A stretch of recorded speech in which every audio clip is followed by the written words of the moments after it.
Okay, this is a warning if you're thinking about buying in a historic district or a preservation section of a city. This doesn't apply, obviously, nationally. Southern California and no certain areas around here is very restrictive on what you can and can't do, especially like in LA and some of these places. I mean, it's just very difficult to build or renovate a property maybe that you bought. Well, this example just came up for me. I've had it happen for clients as well, but it just came up for me recently. Had someone approach us, say, hey, look, we've got this historic property built in 1925. Love you to take a look at it, give us your opinion on it. Maybe even if you'd like to buy it, we'll sell it to you, off market, give you a great deal, and you can just kind of take it and do whatever. And it needs probably like $150,000 worth of work on it. So I was like, going, well, let's take a look. So started bringing all the contractors and everything just to get bids on everything, kind of put a plan together because they did have some other suitors for this property. So I want to make sure we understood what we were getting into. So I went ahead and started getting a lot of guys in and I looked it up, online. I talked to somebody because I know a couple of people in the city and not dropping any names, but one of them was like, yeah, there's a map online. You can check it out. And I looked and there's like a section on the map was like carved out and like the house is there right inside of it. Been added like 10, 15 years ago to the preservation district. So it has restrictions. So I get those sent to me and I'm looking, what can we do, in these areas? What's it possible to do to this house? Because a bunch of the windows are broken, paint's crapped out, trees are growing up against, all kinds of stuff. So I bring in contractors. So this is where you have to be careful with the contractors you're choosing because the window guys I brought in were great.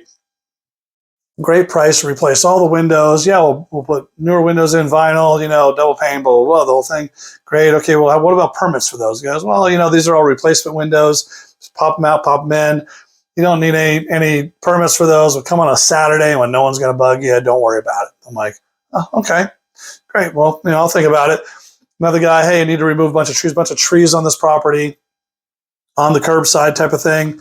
But they're on the actual property, not on the city property. And, guy, same thing. Hey, we can come in Saturday or Sunday, take these out. No big deal. Okay, great. Well, I'm like, you know what? Talk to a couple guys and they're like, well, you can always ask for forgiveness later, blah, blah, blah. And I'm like, yeah, I want to get this checked out because I don't want to get dinged with a code violation down the road and suddenly we get hammered for costs or something like that or big penalties. So go down to the city, kind of, what can we do here?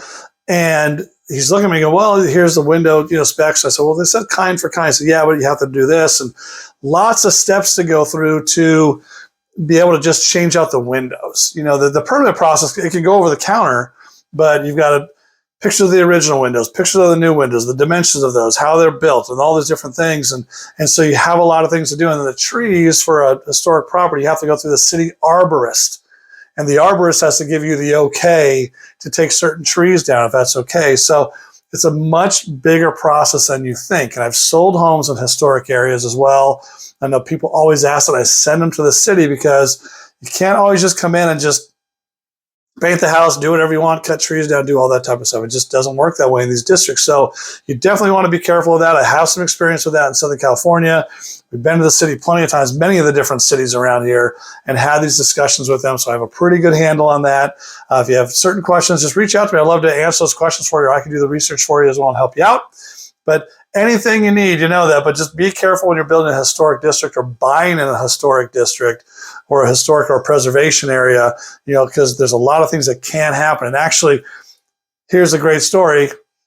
I'm going to save it for the next video. Anything you need, Agent B here to help when you're ready. I'll see you.